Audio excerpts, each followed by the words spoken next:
Anything I can do to help put a snitch down is my pleasure. So it was your pleasure when you committed this murder?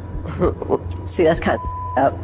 I'm thinking, I don't know what my lawyer would say if I answered that straight out. Hold on, yes. Yes, it was. It's pretty rewarding work. It's great for the soul. Is it hard to chop up a human body? Nah, not really. You'd be amazed. It's quite simple, actually. You should try it. It's only a felony 6. Some true crime cases, after all angles and motives have been discussed, end up making sense, even if only a little bit, and others seem to be taken straight out of a nightmare, like the case of Angela Simpson. When people discovered the remains of a man burning in a bin, they had no idea about the 3 days of sheer horror he'd suffered before. His ending was mercy. Angela Simpson was the devil, and unfortunately, Terry Neely stands as a testament to this. Was Terry really a snitch? What prompted Angela to give her remorseless confessions? And did she mean it when she said she was happier in prison? This is a bizarre story of a psycho woman who tortured a disabled man to death.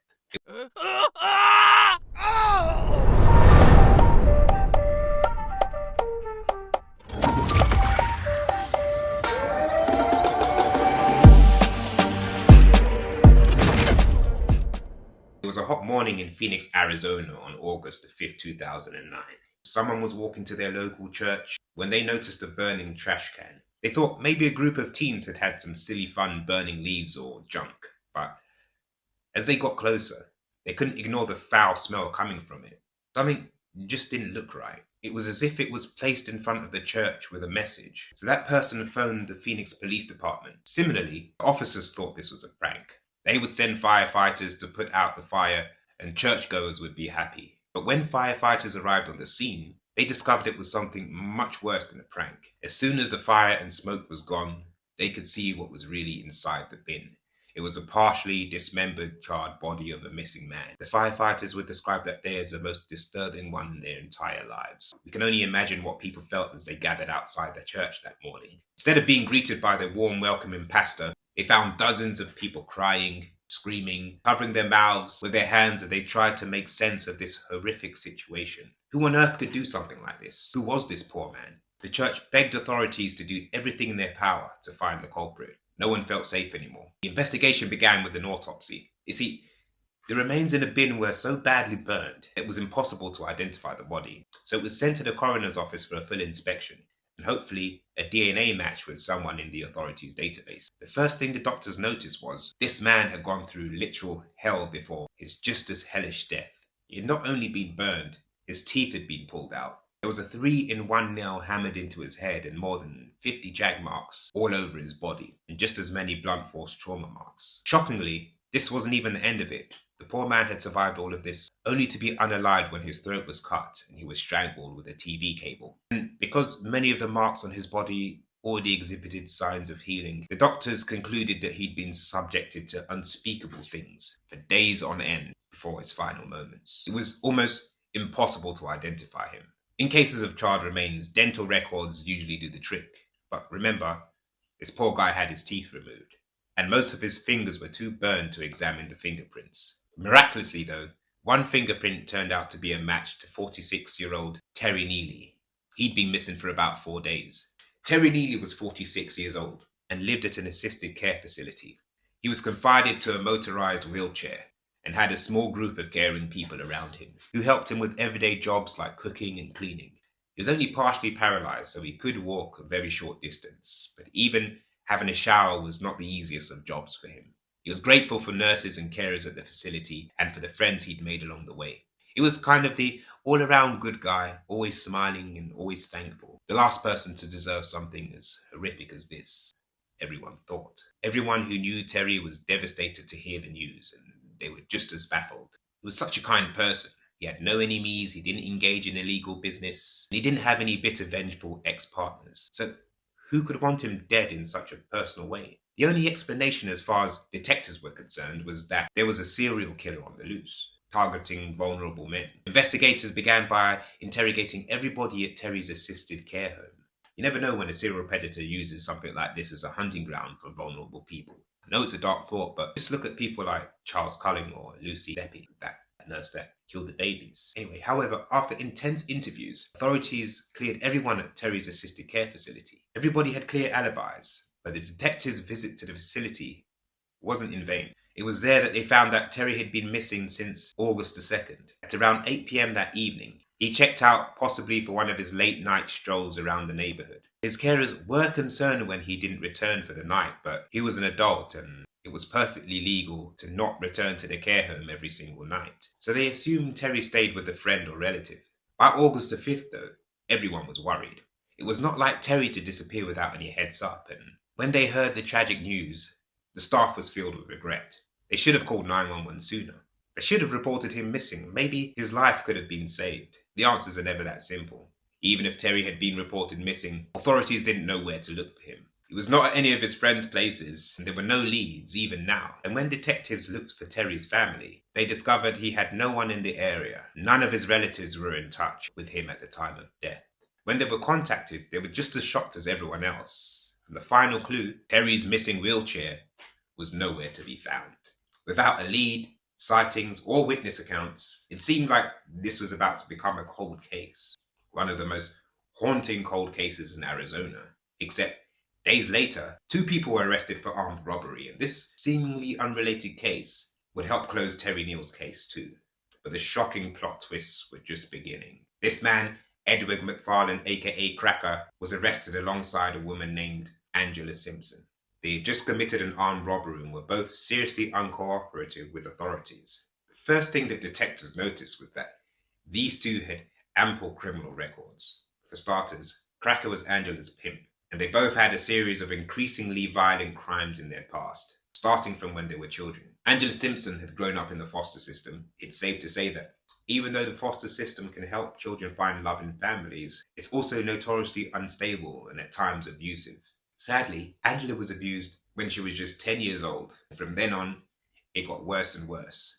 She was a vulnerable child in an environment where narcotics, violence, and SA were normalized. She was exposed to these horrible things at a young age. So it wasn't long before she took on the same kinds of behavior as a way to feel in control again. She began to become self-destructive. She preyed on those that were weaker than her, and she showed great disdain for authorities. Coming from a heavily dysfunctional life, Angela never managed to hold down a job and had no stability in her life. Even food and shelter were intermittent in her life. Crime and illegal street work became her main sources of income. As a teenager, she was already in and out of prison. Her criminal record went from narcotics use and street work to aggravated assault, carjacking, and robbery. You can see how she cared less and less about the consequences of what she did. And there's an interesting side to this. You see, during her investigation, Angela would say she was happy to be in prison with all of her friends. We'll discuss that in a moment. Psychiatric experts don't believe that she was telling the truth, but perhaps Angela felt safer in prison. After all, she had a roof above her head, no matter what. Out on the streets, she couldn't ensure this for herself every day. So here's a disturbing question. If you feel better off in prison than outside, then what's stopping you from committing the most heinous kinds of crime? The only thing that could stop you is a moral backbone, if you have one. But Angela grew up in a different kind of world, where morality is an empty term or some annoying concept used by authorities to put you in jail. When detectives arrested 23-year-old Angela in August 2019, they also discovered she had 4 children, but she refused to talk about them. She sounded like a defensive mother, but in reality, she had no idea where her kids were. That's because she never took care of them. In a sad irony, they were sent off to the foster system just like her. Nevertheless, Angela wasn't mysterious on all topics. When she was interrogated about the armed robbery, the detectives had another question for her. They noticed a distant link between her and Terry Neely. They thought of asking her if she had taken his life. She proudly said yes. Check it out. You're very upfront Pretty much. about talking about this killing. Right. You murdered this man. Yes, You tortured him. of course. Angela had just been at a court hearing earlier that day, and when she talked about unaliving Terry, she said her confession didn't mean she felt guilty about it. Check it out. In court today, you said you're not here to pretend to be remorseful. Of course not. Why would I do that? Are you remorseful? Not at all. Why? Why would I be? It was shocking to see how little Angela seemed to understand about humanity. She explained simply, Terry Neely was a snitch, and all snitches must die. Take a look. Why did this man deserve to die? You claimed he was a snitch. Well, What proof do you have of that? he told me he was a snitch Told you. on many occasions. This wasn't true, and of course, Angela knew she was lying. So she just added this as a sort of justification. But that really doesn't matter. Why did you guys want to kill me? Phoenix wanted to kill me. What's the difference? Everybody has a reason to kill. Perhaps Angela was referencing her tough upbringing here. She felt like the whole world, aka her hometown of Phoenix, conspired against her. And because she had homicidal urges, she felt like everybody must feel the same way. Angela Simpson proudly described how she lured Terry to her home on the evening of August the 2nd, promising narcotics and intimacy. The minute he entered her vacant apartment, she knocked him out and tied him to a chair. She also put a mirror in front of him so he could watch himself suffer. Not only did he have to see everything, but he knew he wouldn't make it out of that place alive. Angela got excited as she described how she drove nails into his head. And when Terry would pass out from the pain, she would blow torches back. She wanted him to feel everything. She spoke as if she was merely punishing him for being a snitch. He deserved it all, she said. It was a shame he died after just 3 days. Angela gave multiple interviews in which she kept her story straight. She was proud to take a snitch's life. Anything I can do to help put a snitch down is my pleasure. So it was your pleasure when you committed this murder? See, that's kind of up. I'm thinking, I don't know what my lawyer would say if I answered that straight out. Hold on, yes. Yes, it was. She also mocked the detectives every time they prompted her with ethical questions, recommending that they try taking her life too. Check it out. It's pretty rewarding work.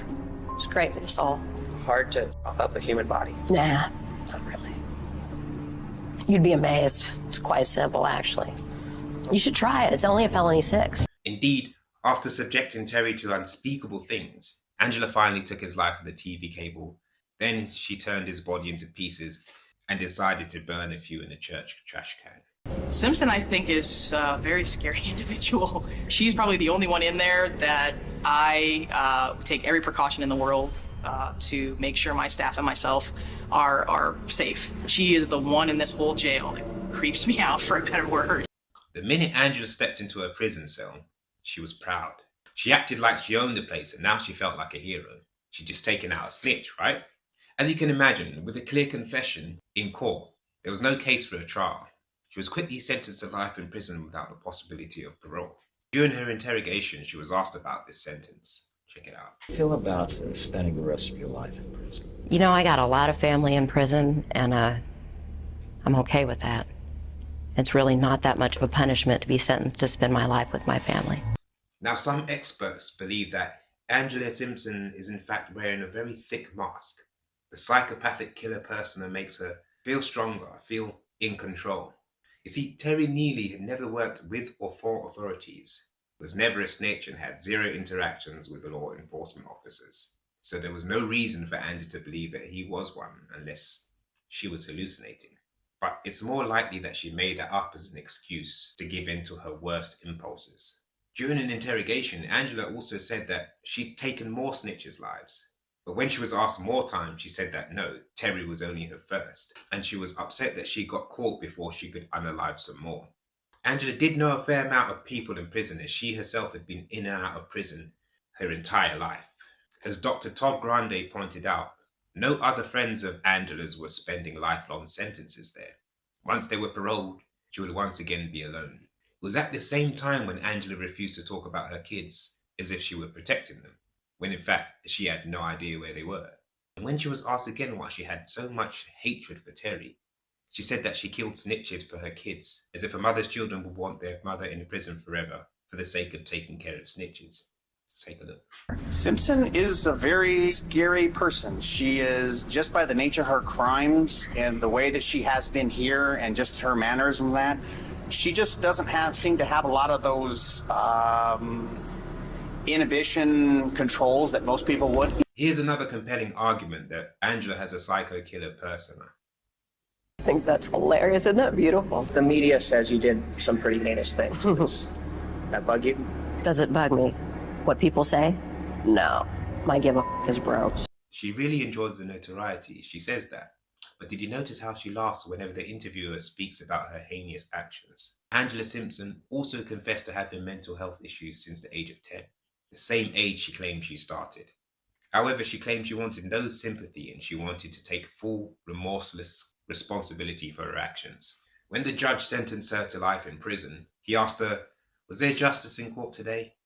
Angela responded, "No, I should have gotten the death penalty." And during her first interrogation, when she was asked how jail was for her, she said awful and complained about not getting enough compassion. So yeah, there was a lot of conflicting statements. At the end of her second interview, Angela said she would have taken more lives, but not African American lives. She also spoke about gender equality, if you can believe that. What would you have the world know? You're sort of an interesting character. Because, first of all, women generally don't commit crimes this heinous. Right. This is usually the domain of men. That's unfortunate. You think more women? Oh, yeah, equal opportunity, definitely. And once more, she let the world know she was a self-righteous vigilante. Do you think you did the right thing by Of course. killing this guy? Definitely. He's white trash. Somebody had to take it out. If you had that moment to live over again, I'd have kept him alive a week. but you would have still tortured him and killed him. Oh, I'd have tortured him for a week, yeah, instead of 3 days. Definitely. She ended the interview by saying she regretted not unaliving her other victim, the armed robbery one. Joseph Van Tress for the armed robbery. Yeah. I should have killed him, but I had to go. Will you kill again? If the opportunity arises, I hope so. But the most important part of the interview is the ending, when Angela thought that she wasn't being filmed anymore. Watch how giddy she acts, excited at the world seeing her as an evil psychopath. Okay, we're done. Are you done? Yeah. All right. Thank you, Angela. Good dude, that's gonna be crazy, isn't it? That's gonna be wicked. Make it look good, please. Oh, you're gonna put this on too? Well, what? Don't put the ending on. Angela was hoping to say that for herself and a few staff members, not all the people watching her disturbing interview on TV. It was all a front. Sure, you will say someone must be a psychopath to do what Angela did to Terry, but Angela was more than a psychopath. She was still that vulnerable girl, used and abused by the system, harboring a deep hatred for men. According to psychiatric experts, Angela hated Terry because he was a man, not a snitch. From a decade-long experience with illegal street work, Angela learned to hate an entire gender, the gender that made her feel weak and victimized. So she preyed on a vulnerable man who wouldn't be able to defend himself. The rest, a self-righteous discourse, a promise to take more lives, her remorseless confessions, were her mask. The one thing that made her feel in control was the idea that she was a menace and everyone should fear her. It was her armor in a world that was brutally unkind to her. It's just tragic that it came to this, and Terry Neely had to pay the ultimate price. Unfortunately, it doesn't even seem like Angela learned her lesson, preaching about how happy she is to be in prison. How can there be any closure for Terry's loved ones? And how can we use this story to prevent other vulnerable kids from becoming real-life monsters? Thanks for watching another episode of Crime Lab. Let me know your thoughts on the case and what you do to protect people like Terry and kids from backgrounds such as Angela.